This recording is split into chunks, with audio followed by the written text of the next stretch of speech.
Oh, I always hit the wrong button. Hey, what's this, episode number 4? We getting in there. We just getting in there. It feel like episode 100 though.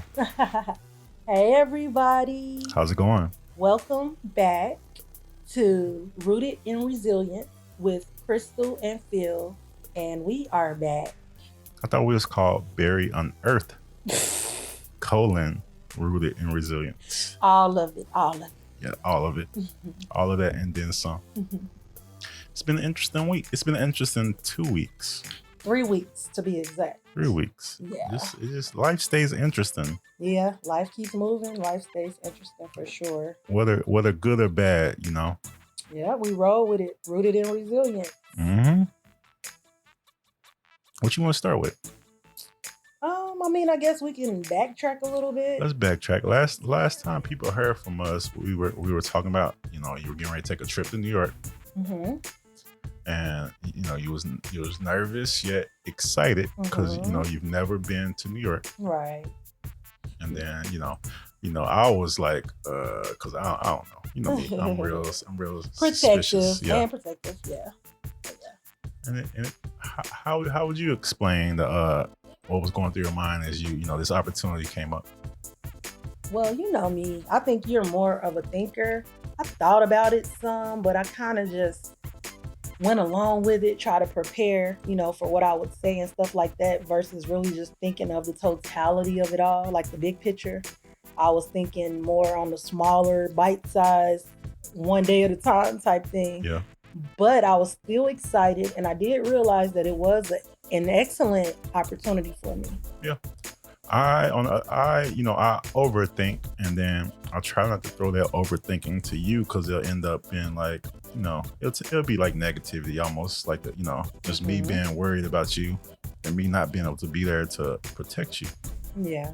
Well, you do the most. Even though you aren't with me physically, you make sure I'm good. You know, you help with everything from helping me find something to eat to the locations and stuff like that, and, you know, events. Everything. I'll be your navigator. Yeah, you always are. When you're not with me, you navigate from a distance. So I appreciate that. I'm most definitely looking at the street maps, trying to scope out what the neighborhood is looking like. You put me in a great spot. Like where I stayed at in New York, it was like right next. It was in Brooklyn, but it was right next to Manhattan, and I was able to walk to the pier.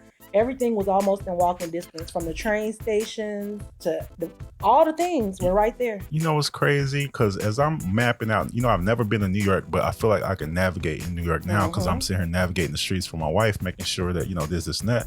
And then I come to realize that New York is like a whole bunch of people tied into like this small area. Why is 5 miles away taking you an hour to get there? Yes, I learned really fast. Because most of the delivery people were on mopeds and bikes. They get their stuff to the people. They deliver their food and things to the people faster than the people driving the cars. Because traffic is a mess. I knew I wasn't in Kansas anymore. Well, technically, Tulsa, Oklahoma. But I knew I was in a different place when I got there, and all I heard was a-hole, I was like, oh. So just like the TV, huh? It was for real. Yeah. I saw people walk past each other, bump each other's shoulder, and like, what you want, a-hole? And just keep on going, like nothing happened. I'm like, oh my gosh. You know, I kind of really appreciate the outright, if you're angry about something, be outright about it. Unlike, you know, where we stay, where people quiet and then they hold trash it in. you. They trash you behind your back. Man.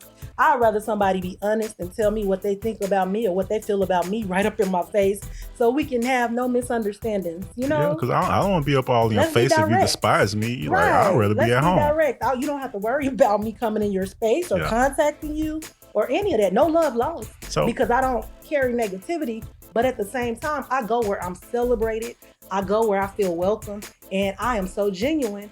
I don't want to be around people who are not genuine. If you got something against me or whatever, let me know so we can be on the same page. No love lost. We just avoid each other. And it's crazy they talk about, you know, like Southern hospitality. Where we're in Oklahoma, which is kind of weird because people are like, y'all not South, y'all not North. We just sitting here, I feel like in the middle.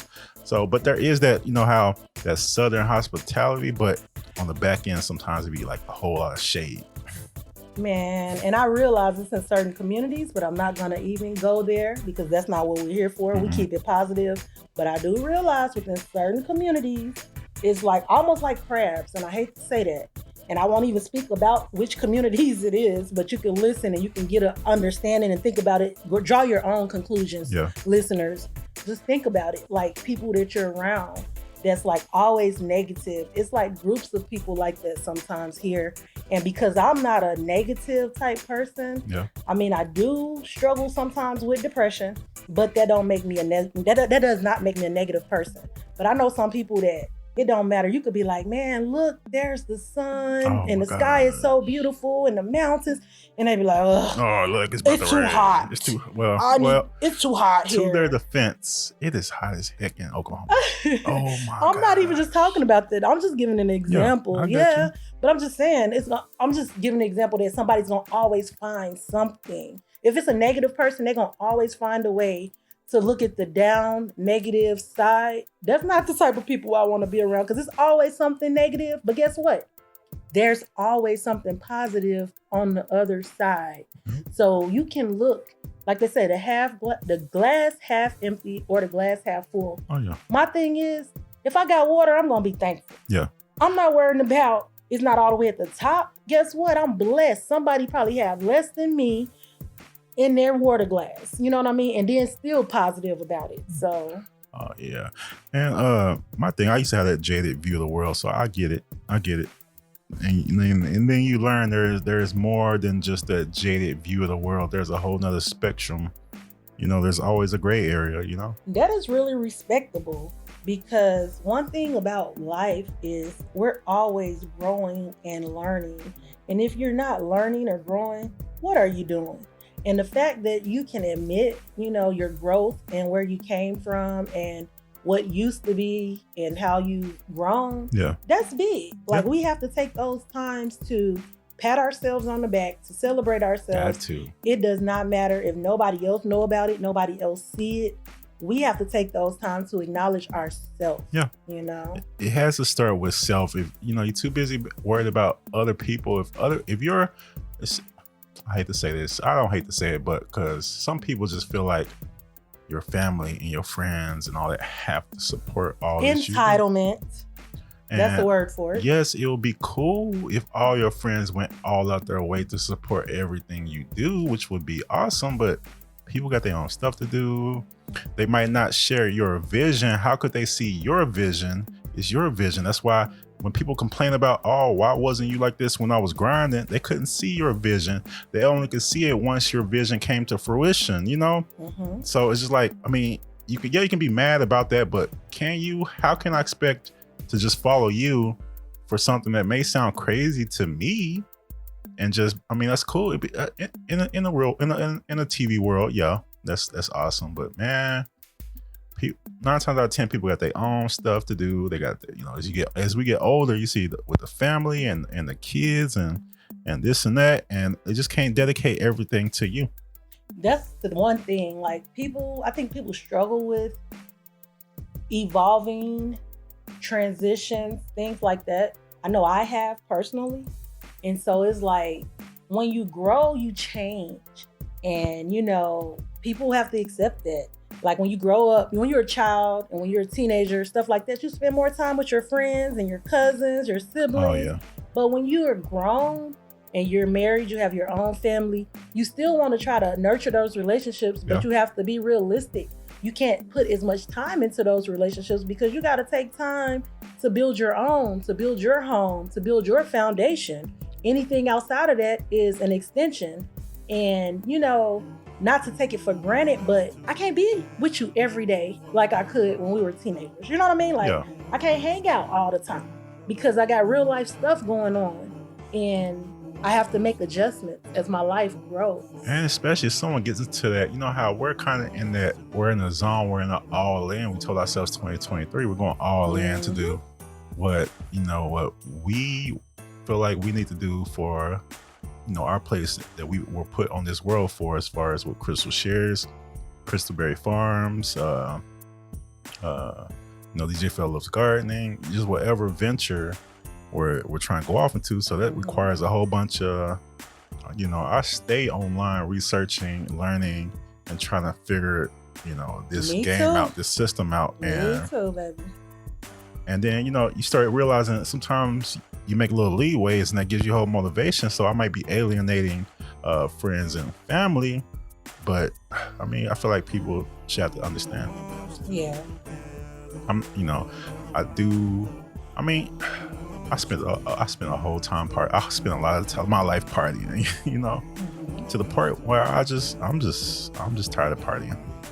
I was a late bloomer, so well, you know what? I probably partied too much from the age of like 14 to maybe 16. 14 is wild. Yeah, that's when I kicked it. Because when I hit that 15, 16 year mark, and then I really dedicated myself to my faith and to God, my whole life just changed. I ain't drink, I ain't do nothing. I just stayed focused, and I was in the church all the time. And then when I went to the Marine Corps, and then I went to school for like 10 years, and then I became a mom at the age of 20.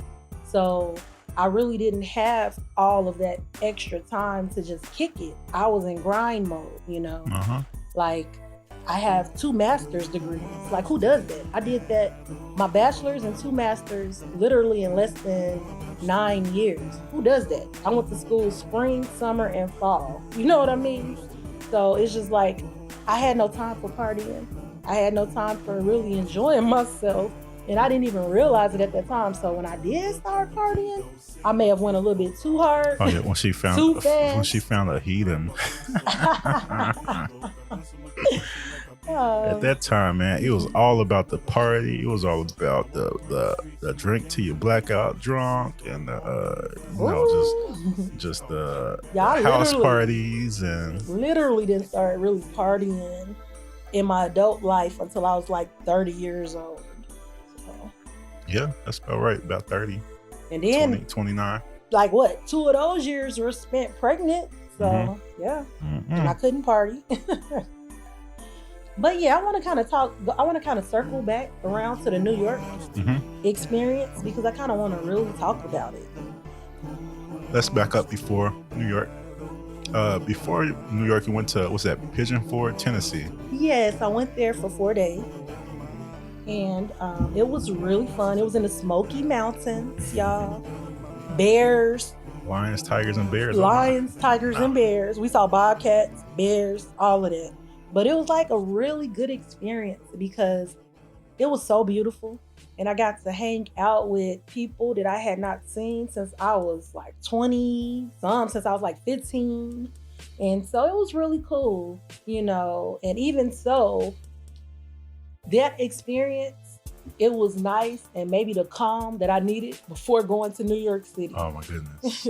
I can't imagine that change in scenery was insane. Yeah, I went from the slow, really nice area in the cabins to non-stop movement in New York. Not me non-stop movement, but the city of New York that never sleeps, non-stop movement. I bet, man. It's like an intensity in the city, like you can feel it. I was a little jealous about all the vegan food, the vegan restaurants. Oh my God. Let me tell y'all, that is the best vegan food I have had. Like, my husband, he throws down. I ain't gonna lie. I like his food just about better than I like any restaurant's specialty made dishes, right? But them nachos, it was a 100% vegan Mexican restaurant. It was called Ha Ha Ha. J-A-J-A-J-A. Ja. That's not how you pronounce it. Not with every time I see someone type it online, it's like ja. No. But it was everything. They had the bomb margarita, y'all. Those nachos, I had to go back twice. Dang, some nachos sound good. I was like, oh my gosh, I've never tasted nachos like this. Oh, those probably topped off the nachos that I had when I was a meat eater. I promise. Those were so good. Only reason I would want to go to New York is because of the food. Now, let me stop. It has a lot of opportunities too, y'all. But let me tell y'all, I caught the subway because I had to really experience the city. I don't want to just come and be the tourist, right? I'm from Chicago, so, I know city life, but Chicago and New York, people say they're similar. I think New York about 4 times as many people. Yeah, and smaller, maybe it's smaller as well. Not as much land. Yeah. Oh my God. All compacted. The room I was in, y'all. It was a nice hotel, but it wasn't. I was claustrophobic at first. I've never been in a room that small, not even a bedroom of my own that small. Well, we found out about this opportunity like a week in advance, right? So we had to try to book a hotel, and everything I was finding, it was either like you're gonna be paying like $600 a night, or you're gonna have 180 square feet. Yes, 180 square feet at like $300 a night. Yeah, it was still outrageous, but it was a good location. I know, cause I scoped the heck out of it for what we could find. It was good. Like I say, it was perfect location. The only problem was being in the room. And so I figured most people that come to New York, they're not there to be in the room anyways. The room was clean. The hotel was excellent. It was called The Pod. I'll shout them out because they were great. They had plenty of rooftop space with gardens. Like they built on top of it. Yeah, and then they had rooftop activities. Even the bar downstairs had an outside portion with swings and life-size Jenga and life-size chess and, all kind of stuff. Yeah. So it was like a grown-up's playground, if you want to be honest. But I was there for business, and not play. But I did stay 2 extra days because normally I go for business and come right back, and I don't get to experience anything. So I ended up staying 2 days. Man, it felt longer than just an extra 2 days. That was a challenge. It felt I was ready to come back. I was almost ready to pay extra money to come back home because I was like, I don't know anybody here. I've done my part. I need to go home, But I'm glad I did stay because I got to slow down a little bit. Yeah. But I was ready to come back home, even though I thought I needed extra days this time. I was about to say, come on, but I only need 1 extra day. Like when we go somewhere, I'm cool. 1 extra day. Excuse me, if I'm by myself, because too many extra days is too much, by myself. But if I'm with my family, then I'm cool. But yeah. So did you tell the people why you went to New York? What was the main reason? Okay. So the main reason that I went to New York was because I was invited to come and be a guest to tell my story about my journey with mental health, living with mental health as a Black woman for a docuseries called With It Roots. And my episode will air I think July 23rd. I don't know the exact date. Yeah, I will next month. Yeah, we'll talk again before then and I will give all of the details. But yeah, it was for a docuseries and I got to share my story about my journey living my daily life with mental health. And you took some great pictures while you were in the studio. I'm like, I gotta get my studio looking like this. Man, it was so nice. And then it was a husband and wife team, which that's extra special to my heart. Yeah, for sure. It was actually a Black husband and wife team, which I do not believe either one of them are native to the United States. No. But their heart, and the work that they're doing, I respect it so much. And he's a professional photographer.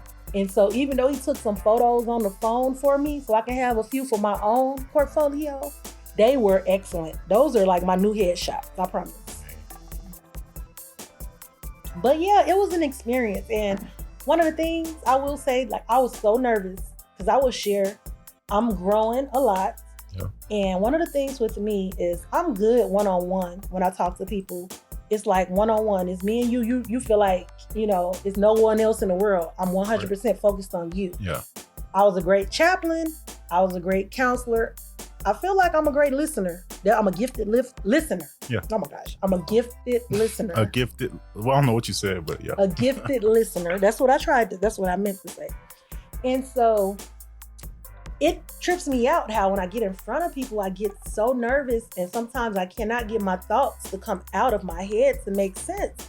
And that was my biggest fear.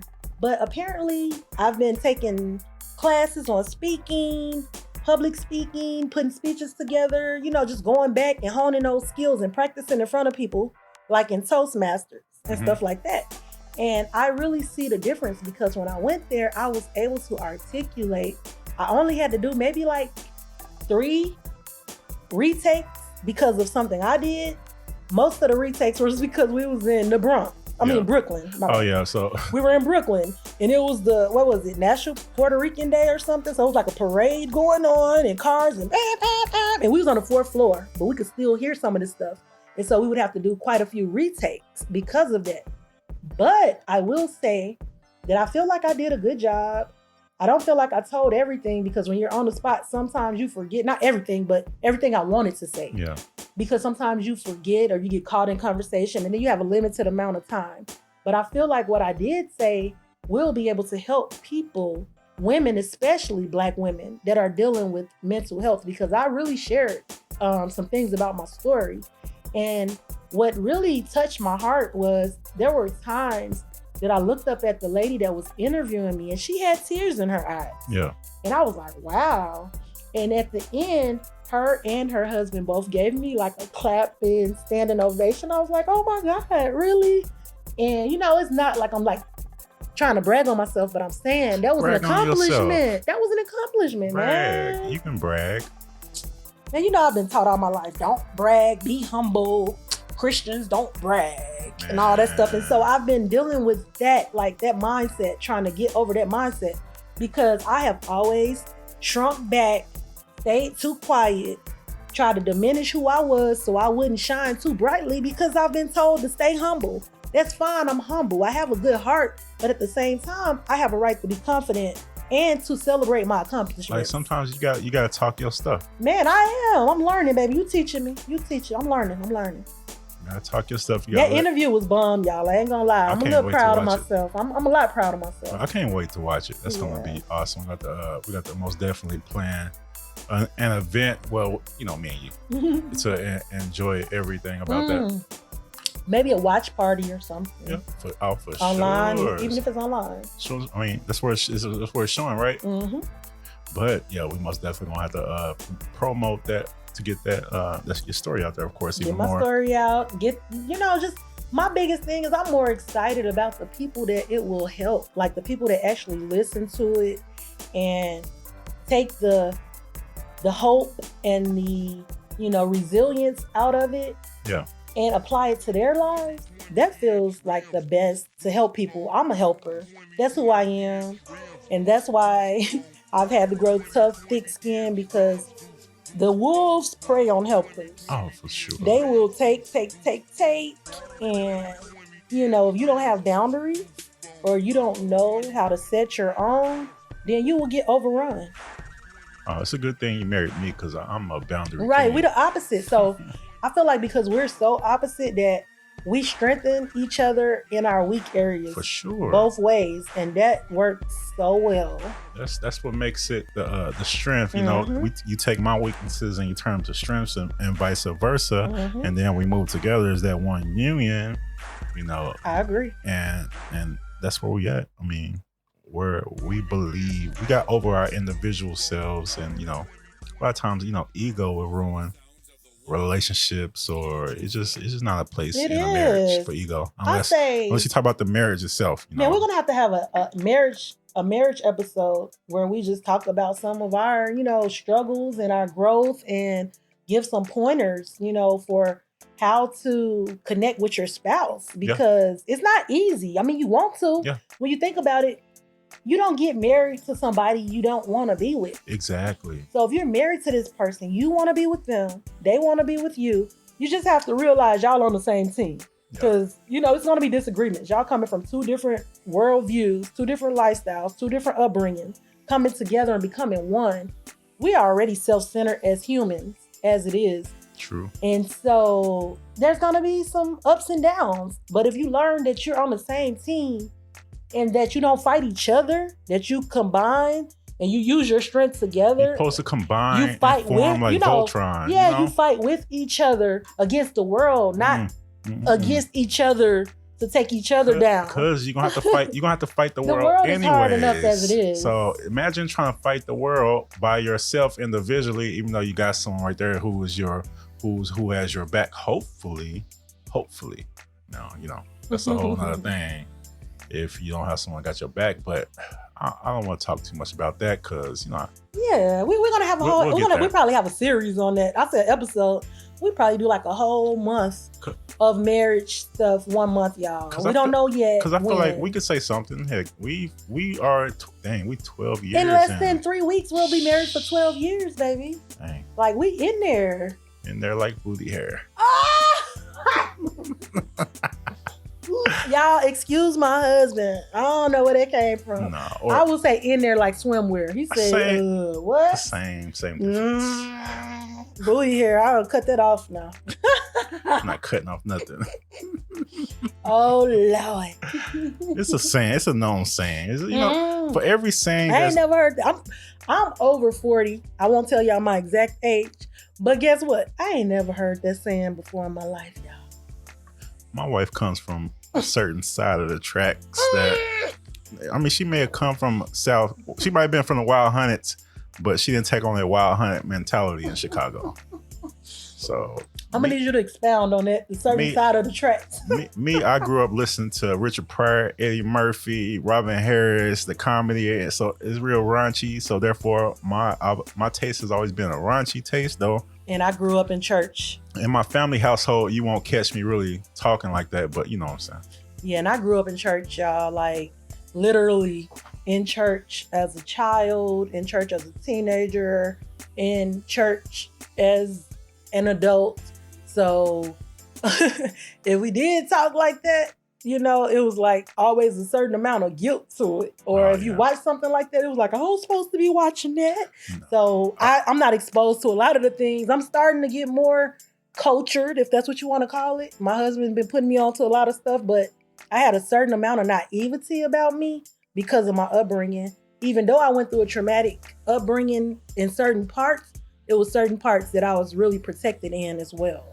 Yeah, I mean, you know, I just remember being like first grade and, you know, getting mouthwashed out with soap. Oh my gosh. When I used to live in Seattle, my mom asked him, like, did he cuss or something like that? He like, yeah. Like, dude, you gonna sit and tell on that I cuss? Got my mouth washed out with soap. Oh, I got warned about it before. And you know what I did? I'm the curious child. Like, we got one of those. Really, we have two of those, but really one of them that concerns me. But I heard about your mouth getting washed out with soap. So I was like, what's the thing with soap? So I took a thing of soap and rubbed it on my tongue. My tongue started bleeding. First of all, what kind of soap was you using? I don't even know. I'm rubbing it on my tongue too much, probably. Mm-hmm. I didn't know. I didn't read nothing. I just heard it. And I said, let me see what that do. Talk about curiosity. Mm-hmm. I used to talk to Marva. That is my mom, y'all. I don't have to give more explanation, but I feel like I should, because when I say that's my mom, I don't want anybody to think that, you know, that I didn't have another mom. She died when I was 9, Joyce. That was my first mom, my biological mom. Marva is her sister. She took me in and she adopted me. And she was like, man, that woman right there, I looked up to her so much. Like, by the world standards, you know what I mean? They might not think much because she had sickle cell, so she was never really able to work a traditional job. But I promise, that was one of the strongest, smartest women I knew in my life. And she used to be like, I used to tell her I'm curious, right? She'd be like, curiosity killed the cat. She'd tell me that part. But when I got older, I learned that the second part was satisfaction brought them back. Yeah, so, you know what I'm saying? I was always curious. That's the thing. They never tell you the whole thing is just like you get the curiosity kill a cat, but if you're not curious, how do you know anything? Mm-hmm. Mm-hmm. You pick up that book that's something you never heard about before and you start reading it, you're like, dang, what is this? This is different. This is a different way. Man, reading is everything. Like for me, people will call me a nerd, but I will say that reading and school saved my life, because like even in the worst parts of my life, in the most traumatic parts, I was able to pick up a book and get away. You know, that was my escapism. I was able to read. Yeah. And now, I use reading as a learning tool. You know, I use it for enjoyment as well, but more just to learn, because I love mindset. I love reading. There's learning so is many fundamental. books out there. Oh my gosh. So I'm just like, dang, I'm not, when I really embraced who I was, because I used to feel like I'm such a nerd and why am I doing all this reading? People used to make fun of people that read sometimes. I mean, And I had to really, really do some soul searching to realize this is who I am. If I love reading, so what? Somebody else got a problem with it, that's on them. They don't got to read, but reading is everything to me. reading is fundamental. It's fundamental. Yeah. The Bible even says, my people perish because of lack of knowledge. Baby, all the knowledge is out here. If you want to learn anything, go open up a book. They probably wrote it back in 1726. That's the thing that always bugged me when we start, really getting the knowledge is ain't nothing going on that ain't been said like hundreds of years ago. Exactly. We go off of the theories from before. Yeah. And even the Bible says there's nothing new under the sun. So cycles just repeat and repeat. And a lot of times we don't even realize it because it happened so long ago that we didn't we didn't notice it. But that's what they do. They repeat. Like the technology may change or this, that, but it's still same concepts. People think the same ways, the location, the limited, all that might change. But when it comes down to it, it's still the same at the core. Yeah. It's like it's gonna be, it's always gonna be the doers, it's always gonna be the naysayers. So that just is what it is. I'm just thankful I get to do life with you. Hey, I'm thankful I get to do life with you. And you know what? I just realized too, I didn't just realize this because, we've been married 12 years and it's been a known thing, but you are my best friend. Oh, my partner for life. Yep. My partner in life, for life. For life. Baby. Like I'm a chill dude, but I would choose you for eternity. Hey, over again. The next life and the next life. Like I'm a chill dude, but I'll go on for you. So I'll go on for them children. But yeah, so this week we had a hurricane in Oklahoma. Oh my God, y'all. I hope y'all are safe out there. Yeah. And for the ones without electricity, my heart goes out to you. Because going 24 hours, 48 hours without electricity is almost unbearable. We go 36, 38? No, we went about 40. We went about 40. Yeah, we went about 40. But it's so unbearable, no doubt, And the ones, I still know people that do not have electricity yet. So, unfortunately, my heart goes out to you because it's no joke. Then it's like this is what happens when these disaster strikes. For one, the roads was unsafe. There's trees down. Our neighbor had a tree fall on their house. There's power lines down. Everywhere. There's people all in the streets. There's no stoplights going. It's like pandemonium. And this is across the whole entire city of Tulsa. Man, it blew through here, y'all. Knocked all these big old power poles down. Snapped them at the bottom, some of them. It was crazy. It happened so fast. Yeah. And then the storm bared down on us for like 1 whole hour. 1 whole hour. We stayed in the bathroom for the whole hour because I didn't know what the hell was going on. It sounded so crazy. Yeah. It was like I'm used to Oklahoma weather and tornado sirens and this. They put on the sirens for freaking wind. Everywhere. This wind came, it knocked down our fence. It killed 2 of my greenhouses. Well, it killed 1. 2, the other one, really 2. It messed up the other one real bad because I had hydroponics growing in there. And I couldn't be, of course, it was kind of frustrating. It took me a couple of days to actually go outside to assess the damage.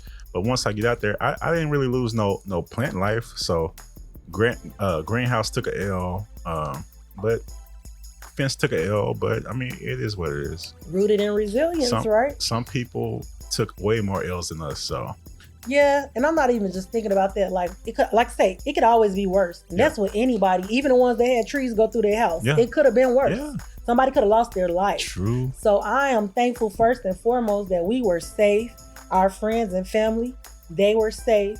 We might have to deal with no electricity. We might have to deal with spoiled food in the refrigerator and freezer, after the electricity being off for so long. But guess what? We have our lives. As long as you have your life, you can rebuild. You can get those material things back, but a life you cannot get back. Oh, yeah. And then all of a sudden, nobody in Tulsa had gas. So we had to deal with gas. I don't, you see. I'm so glad we filled up our tank. We don't just go and fill up halfway. Every time we fill up our tank, we fill up fully. And we don't drive a whole lot. So a full tank of gas might last us like 2 weeks anyways. This is a hot take. So this is a field take, just me alone. Philosophy. It seems like, when we're dealing in a group of people and we're dealing with that hive, and it's like everybody doing the same exact thing, no matter what. Like, why everybody gotta get gas now? Like, did you not have gas already to go to work on Monday? Baby, I saw people posting online, hurry up and get gas. Get out of town. I'm like, what is happening? Is something going on? Are we getting attacked? Why are people acting like this? People be scared about nothing. Or either fear mongering. They sit up and scare people, and they ain't even scared. They just like to get the attention online. Love to get the attention. I mean, online to turn people into. I ain't gonna lie. I hit Facebook with a ton of things just to try to keep my sanity with little jokey jokes. But some people went to the extreme. I wasn't trying to scare people because if we were still sitting without lights at this point, it'd probably be a whole nother story. Like I said, my mom just last night got her lights on, so thankful for that. But it's still people post on Facebook they ain't got no lights. At this point, I think we would have been in Branson somewhere because I think hotels all the way to like Joplin. We would have been in Branson or Dallas or Arkansas or Little Rock and go kick it with my family, whatever. I'm not about to sit here and suffer if I'm going to get out and drive because it's just what it is. Two, everybody's not blessed to be able to do that. Yeah. I will say that granted because, I have to realize that sometimes I feel out of touch because, I remember where I come from and I didn't always have the basic necessities to cover everything. Yeah. And thankfully now, we don't have to worry about, like, are we going to pay the electric bill or keep our roof over our head or go to the hotel? We don't have to worry about those things. So thankful to even have that option. But like you said, we do what we got to do. If we got to go to Dallas, if we got to go to Branson, we got to go to Little Rock, we'll do that. You know what I'm saying? Everybody can't do that. We understand. But we have to do what we got to do sometimes. We got to do what we got to do all the times for sure. We do what we got to do. Sometimes that isn't always the most what we want to do, but that's the thing. We do what we got to do what we want to do. You create what you want to do by doing what you have to do. Dang, I like that. You create what you want to do by doing what you have to do. Yeah. You thank yourself tomorrow for what you did today. Remember that. It might not feel good when you're doing it or whatever. It might be something extra out the way. But you will be so thankful in the future. You will thank yourself of today because you did it. And I realized all that cliche sayings, they be right. The answer to anything, you always like, how this, it's really an easy answer. What was it? Told us a long time ago. It's in a book. Just take a look. It really is. People be like, I was mad. People be like, how did this? I'm like, man, what you mean? How did this? There's so many ways how to, this. People, I come to a point that some people just don't want to know. Yeah. How if you don't know how to do this, but there's 1,000 books on how to specifically do this. Baby, all we gotta do is go back to the beginning of this conversation. Yeah. Where we say, people see what they want to see. See what they want to see. You gonna do what you want to do. Do what you want to do. I can take a horse to the water, but I can't make them drink. So all of the knowledge is already out here. The opportunities are out here. Everything that we need is already here. We just have to take advantage. And you might have to be a little inconvenienced. You might have to do a little work. Yeah. But wouldn't you rather do it to build your own dream? Yeah. Oh my goodness. Like, what are your dreams? Ask yourself right now, what are your dreams? Do you even know anymore? You have to sit down. I think what happened when Matrix, you caught up in the Matrix? Caught up in the Matrix until freaking COVID hit. I remember my wife was like, I don't know if we even told this on the episode, but my wife was trying to get me to come home for COVID. Because it was at this point we didn't know. And I was scared, y'all. Yeah. Oh, media was crazy. My wife was a media person. Anything I knew to say at that time, she was running with it. Because it almost had got me a few times for sure. And then she talked me out. We probably fussed and all that. She talked me and I told the boss like, oh, okay, I'm about to go home for the next couple months because this is crazy. And then something in that process, I was able, for the first time maybe and ever, forever since a child, I was able to sit down and reflect and think about me. Like, who am I? What do I want? Do I want to do this? You know, it's cool if I want to do this, but do I really want to do this? Right. And that's when they started messing with, and that's when, you know, how people say, you know, ooh, woke culture, which is a big joke now. But to me, being woke is starting to realize that you don't know nothing. So if you be like, oh, you woke, yeah, I don't know nothing. Everything I thought I knew was a lie. So that's all that is. And now I'm trying to learn to see what is really out there, and that depends on what my perception of what's out there, what the world is. It's not nobody else's. There's not no guide to being woke, and what's right is really what you feel to you is what you want to do, because you're the only one who matters when it comes to that. But you know what I realized? The more I deep dive into any subject, it makes me realize how much I don't know, and how much the people that think they know don't know, unless they're really studied in it, you know? Yeah. Like, I'll give you all a tip. I'm gonna give y'all a free one right now. Yeah.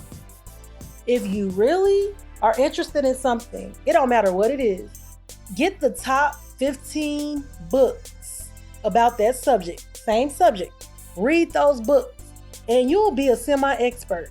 Now go study the top 5 people in that area and you will be an expert. Study the 5 people, read the top 15 books. You will. Who can tell you? No one can tell you anything. Do it continuously though. It ain't gonna happen overnight. Yeah. You gotta really apply yourself. Like, people go to school to be a doctor, and I'm not knocking nobody. They go to school for years and years and years and years to be considered a professional, right? So if you're gonna study something that you really want to become an expert in, you're gonna have to put in time, and you're gonna have to study the greats. You know, don't reinvent the wheel. No. Go with what's already out there and just research that and put your own twist on it. Now you could add on to the wheel. Yeah, you put your own twist. You gotta put your own twist on it, of course. We're not going out there taking somebody else's stuff and making it yours. You go get inspiration. And you build and you make it yours by your own unique creativity and innovation. You put yourself into it and it makes it yours. But you don't have to go and do it from scratch. That's what franchises are. You go and buy a business that's already proven concept, and you put your own twist on it. You know, that's all you got. You don't have to go and reinvent it. I mean, hey, I tip my hat off to the creators that are inventors. Oh yeah, the ones that can invent the out of nowhere. Hey, hats off to you, baby. Y'all doing a great work. But I'm just letting y'all know a secret. You don't have to. No. You don't have to reinvent it. You just have to go and make it your own. Yeah, true. That. So we finished our best pitch for Crystalberry Farms. Hi. Y'all don't understand. Like, this is where I understand why so many people give up, because they don't understand the process of ups and downs when starting from scratch. Because in the beginning, you don't know. I mean, you have an idea, you have a vision, but if you've ever really listened, anybody that's successful will tell you nothing worked out exactly the way they thought. You always have to be in a position and in a mindset that you can pivot, that you can adjust. The most powerful people, the most successful people, the greatest people, in my opinion, they take their failures and their mistakes, they turn them around, and they use those as stepping stones to push them to learn and to grow and get further and closer to their own dreams. They use those failures not as something that disqualifies them, but that shows them what not to do, or shows them even better how to build on it and do what they are really trying to do. And I heard something interesting. Somebody was saying, like, when you win 10 times in a row, you don't really learn as much as you do when you lose once. And that makes so much sense. Exactly. It's just like, how could you learn? If I go somewhere and I sweep and I win, I'm like, what do I have to learn? I'm the man at that point. Like, but if you take them L's, then you go back and you back test. Why did I take this L? That's when you start really. I think that's when you really build your strength, is when you take them L's. Man, resilience. Like, you're not gonna learn from everything going right. You ever heard that saying? Anything worth having is worth working for. Man, if you given everything in your life, what value does it have to you? Like, do you really value it? Versus if you went out and you worked for it, you earned it yourself, that's a whole different story, a whole different scenario. It's a whole different feeling. Oh, it is. It really is. It's like that, you know. It's like that. No one can tell you nothing if you know. If you know what's going on, who can tell you? Like if somebody, let's say tomorrow, somebody just gave me $1 million, whatever. I'm not really. I mean, I had $1 million, of course, but I wouldn't know what it took to make the $1 million. You know. I mean, I'll take. Right? Have you heard about all the people that get rich, like accidentally? And then they end up back broke accidentally. Anything that's gonna last has to be done intentionally, babe. Yeah, and then you figure out that most of these rich people are self-made rich people, not hand-me-down rich people. I know a lot of this perception. We think all rich people they're these money. No, most of these millionaires, especially now in the upcoming all this black success is insane. A lot of black people is from the ground up pulling their millions, like you know. It's a lot of people do this stuff. They do that stuff on their own. Right. They pull together the thoughts and the minds and the people and whatever and pull together and I don't know what I'm talking about. I had something in there kind of lost because a text came through, but I got distracted. So yeah, man. See if I was back smoking smoking the meat on the smoker.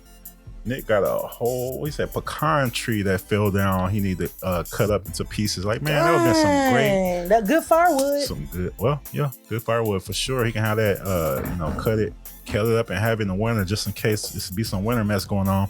I'm most definitely getting 2 to 3 ricks of wood just in case this winter, you know. Man. It's one thing in the summer to be hot. It's another thing in the winter to be so cold you can't get warm. So a fire might come in handy, and just in case, you know, fireplace we haven't used. We've been living 9 years. Well, they say, get ready so you don't have. I mean, stay ready so you don't have to get ready. We might have to have someone come out here and check out and see if it's because it is gas. I noticed that it has a key up there, and I've never turned the key. I'm almost scared to at this point. So have somebody come look through it before the winter season hit, maybe in the fall. Sense. And then, go from there. Hopefully we won't have to use it. So I'm okay with that. But if we do, that's why it's there. So yeah, we was talking about we took a little break. We was talking about the Crystal Berry Farms, and we did a great pitch. I thought you went out there and you killed it quick. Of course you had, I was like, man, treat that thing like a script, like you used to do.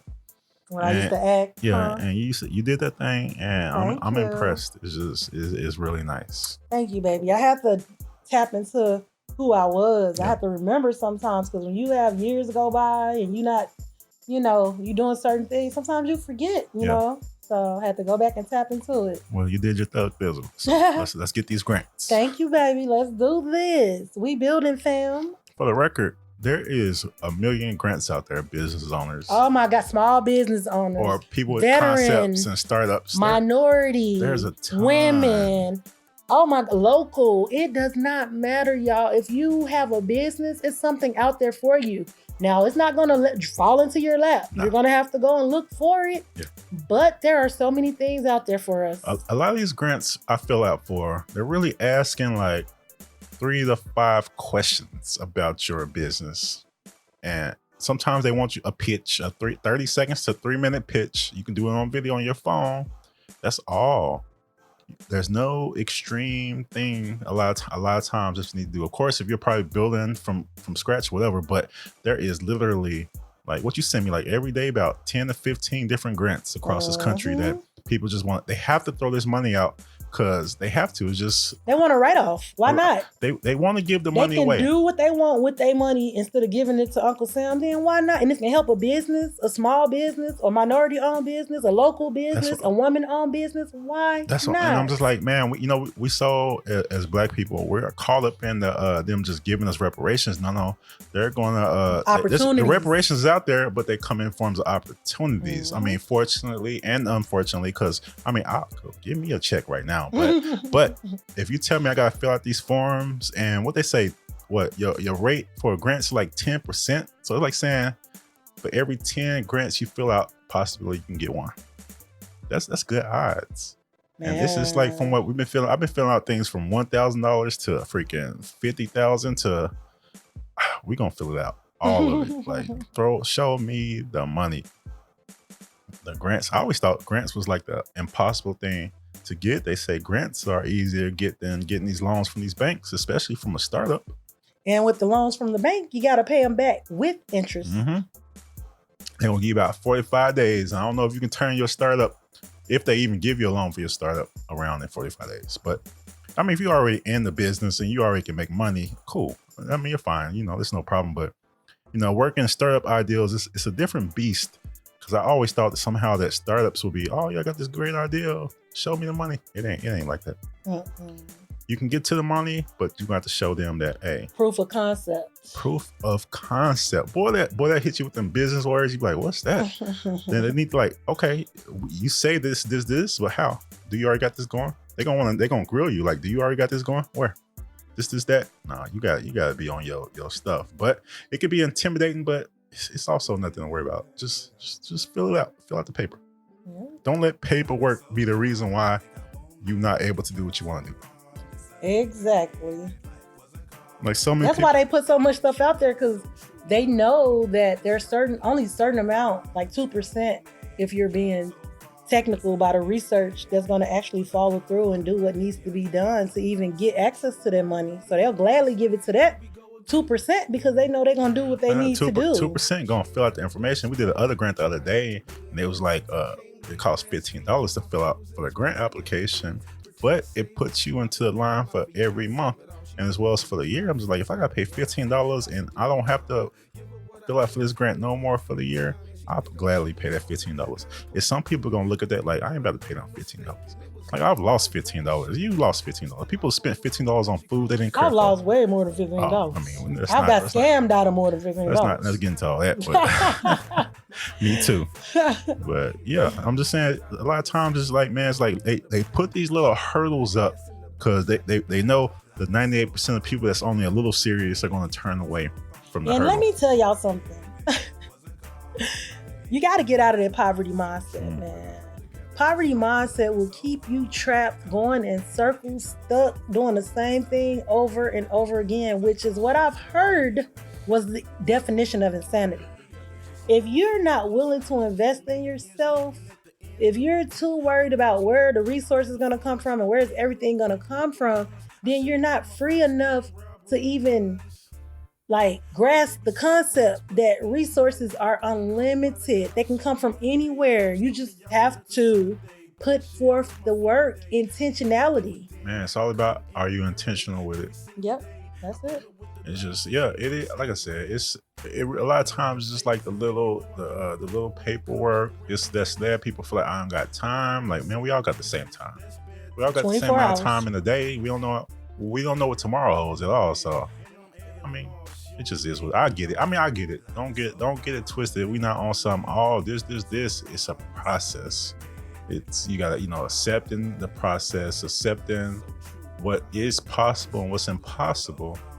And I mean, we're in America. When you think about it, there is no impossibilities. Mm-hmm. I see these foreigners coming to this country hungry and thirsty, and we thinking that the government love the foreigners. No, the foreigners are thirsty. They come from countries that can't.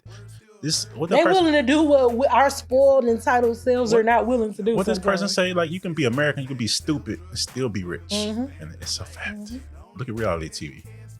But that's neither here nor there. But that's fact. The foreigners looking at us like freaking like y'all. So what's y'all excuse? Like, what's y'all excuse? Like, I come from a country where you can't. If you born poor, your poor. Great grandkids gonna still be poor. Mm-hmm. That's sick. Unless you get up out of here. Yep. Unless you get up out of there. That's why they be willing to fight these walls. They be willing to fight to risk their lives, take their kids on the water, man. On the water, they willing to do anything to get to these opportunities because they know with their determination to do that, they can do anything here. And it's kind of sad for us. But the people here, we always waiting, trying to get somebody else to give us something. I get it. I mean, I get it too, but still, you cannot leave your life in somebody else's hands unless it's God. I'm sorry. And even then, faith without works is dead. Yeah. You have to put in a certain amount of effort and intentionality to get to where you want to be. There's no way around it. No. I said before, without the vision, the people perish. yeah, if you let them feed you, you let them starve you, and that's, I mean, I don't even need to expound on that because it is what it is. Yeah. But how you doing today, my love? I'm doing good. I'm getting ready to go to a Creators Collective. Hey, you getting ready to get your thing? I'm about to probably play Jedi Survivor. Hey, go play you some games, baby. Take you a break. Your mind be going 24/7. Yeah, it seemed like since this lecture came back on, and we were like we're late on the podcast. We're about 10 days out right now. And we had to go back and try to hurry up and do some stuff that was due on the 23rd that we planned on doing Friday or Saturday. And then all the electricity went out, so we didn't have a chance to work over the weekend because it did not come back on when? To Tuesday? Was it Tuesday? Tuesday or Wednesday? Tuesday. I think Tuesday. We were outside and mosquitoes was cutting us up. Oh my god! As soon as we walked to the house, it like lights. The electricity came on. We were out for like, we say about 40 hours. Yeah. So we fell behind. We had a lot of deadlines, so we had to hit the ground running. Yeah. And thankfully, this humid Oklahoma wasn't too humid up until like Wednesday. It started getting real humid, but it was kind of like in our front yard was giving us that cool daily breeze, and the backyard was giving us that nice breeze too in the evening. But we couldn't run our diffuser, so mosquitoes was cutting us up outside, man, in the backyard too, even in our netted area. But thankful. I know as soon as them lights cut on, my daughters ran out there. I ain't seen them since. I saw my youngest threw her hands up. She said, "Yes, thank you." And she ran back out. They don't even want to come out and talk to us no more. I was like, man. They was up under us though when we had no electricity. Where's the Wi-Fi? Kayla kept asking, "Where's the Wi-Fi? The Wi-Fi. When's the Wi-Fi come back on?" She confused the Wi-Fi and electricity. Yes. She think they're the same thing because she know if she don't have no electricity, she don't have Wi-Fi. And then she like, we got, on our phones are straight because we kept, with some way I was siphoning juice. Let me tell you this what happened. From the laptop. We had a power bank, right? We had a UPS too for our TV and Wi-Fi. So it's like I was, taking energy from that, filling up the power banks. The laptops was Tuesday. That's when I worked the juice from the laptops, and we got straight. I just wanted to keep this woman with communications to the outside world because I didn't want her to start freaking out on me. Oh. It was tough, wasn't it? It was, but we made it through together. We did, man. It's just that that family bonding. Kayla and Bella was reading books, and we was just doing our thing. We was outside on the front porch enjoying the cool breeze as it came through, and realizing that, man, it only take a moment. It take like 1 hour, and people's lives change that week. Maybe not forever, but for this week. Some people, man, like I said, a neighbor with the tree through her house and knocked down her gate and her house. She may have been in this house a year, maybe. Not even a year. She just bought this house. So, and she already had a tree through hers. Our next door neighbor, everything was straight. He just got his tree trimmed, a couple weeks ago? Because it was all over the place. That tree would have been... who knows? Our trees was fine. Of course, debris everywhere. Greenhouses didn't make it. Gate was old as HE hockey stick, so it was bound to go down. And I mean, everything is good. We're good. Continue the process like always. Yeah, we're signing off today, right? We're signing off. We are signing off. It's so good to be back. It was so good sharing with you all. And until next time, stay blessed, stay peaceful, stay resilient. Stay resilient. Berry out. Berry out.